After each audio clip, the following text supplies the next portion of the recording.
генерал офицер ахлах төрөөч байлгачдаа. Бэлтгэл болон чөлөөнд байгаа эрхэм хүндэт ахмад байждаа.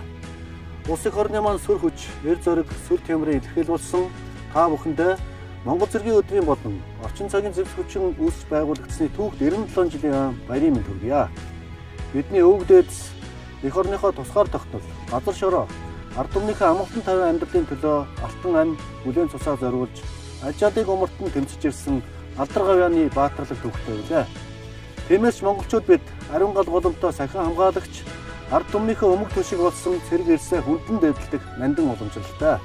Монгол цэргийн олон зууны энэ баатарлаг дайчин уламжлал 1921 оны ардын хувьсгалын тэмцэл дунд үүсгэн байгуулагдсан орчин цагийн зэвсэг түвшний түүх онцгой байр эзэлдэг юм а. Их Жанжин Сүхбаатар тэргүүдний мандайлсан ардын хувьсгалын их хэрэг нь Монгол төмний олон зууны хүсэл мөрөөдөл 1911 онд эхэлсэн үндэсний эрхчлөөний төлөөх хувьсгалын шууд үржилт байсан юм. Ардын хувьсгалыг өдөртөн жолоодсон Монгол ардын нам, ардын засгийн газар, хувьсгалт ялалтаа баттган бэхжүүлэх, улс орноо батлан хамгаалах зорилго бүхий ардын журам цэгийг зэгслэн байгуулснаар эх орныхоо тусгаар тогтнолыг ертөнцийн чихнээ дуусган зарласан түүхтэй үлээ. Эрхэм нөхдөө, улс эх орныхоо батлан хамгаалах тогтолцоо, төрийн цэргийн байгууллага, зэвсэг түвшний хөгжлийг эрчимжүүлж, шинэ шатанд гаргах нь Монгол төрийн бодлого, үйл ажиллагааны бас нэгэн зорилго юм а. Монгол улсын засгийн газар, улс үндэстнийхээ аюулгүй байдал, батлан хамгаалах зорилтыг улс төр дипломатийн аргаар хангахыг эрмэлзэхийн зэрэгцээ, мэргэжлийн зэрэг суурилсан чадварлаг зэвсэг түвшинтэй байх, түүнийхээ үүрэг гүйцэтгэх чадах, боломжийг нэмэгдүүлэх, чиг шугамыг тууштай баримталж, бие бүрэлдэхүүний мэргэжил, зэвсэглэл, техникийн шинжилэл зэрэг зэвсэг түвшний хөгжлийн чанарын үзүүлэлтийг нэн тэргуунд хангахыг чухалчилж байна. Цэргийн албан хаагчдын нийгмийн хамгааллын баталгаа, албан хаах ая тухтай нөхцөлийг бүрдүүлэх, офицер ахлагч нарын орон сууцны хангалт, салин хөлс, урамшуулал, тэтгэр тэтгэмжийн тогтолцооны үр өгөөжийг нэмэгдүүлэх нь батлан хамгаалах тогтолцоо, төрийн цэргийн байгууллага, зэвсэг түвшнийг хөгжүүлэх бодлого үйл ажиллагааны бас нэгэн чухал зорилт байх болно.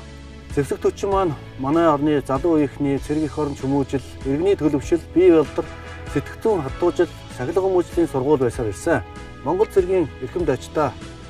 Монгол цэргийн болон орчин үеийн зэвсэг түвшин байгуулагдсны баярын өдөр эх орон ард түмнийхээ төлөө алтан амиа өргөсөн баатарлаг элсийнхээ алдар гавьяаг болон үе үеийн ахмад дайчдынхаа чин сэтгэлийн хичээл зүтгэлийг бид эргэн дуусгах ёстой. Хойш үедээ ахмадуудынхаа алдар гавьяа, эр зориг, бахтам сайхан үлгэр дуурайлыг хэлж сануулж байх нь бид бүхний эрхэм үүрэг юм а. Ийм учраас эх орноо батлан хамгаалах ариун үйл хэрэгт залуу нас, эрч хүч, эрдэм боловсролоо харамгүй зориулсан ахмад болон одоо цагт албан үүргээ нэр төртөө биелүүлж байгаа нийт албан хаагчдаа Монгол улсын засгийн газрын нэрийн өмнөөс болон хувьяасаа дахин талархал илэрхийлж чин сэтгэлийн халуун баяр хүргье.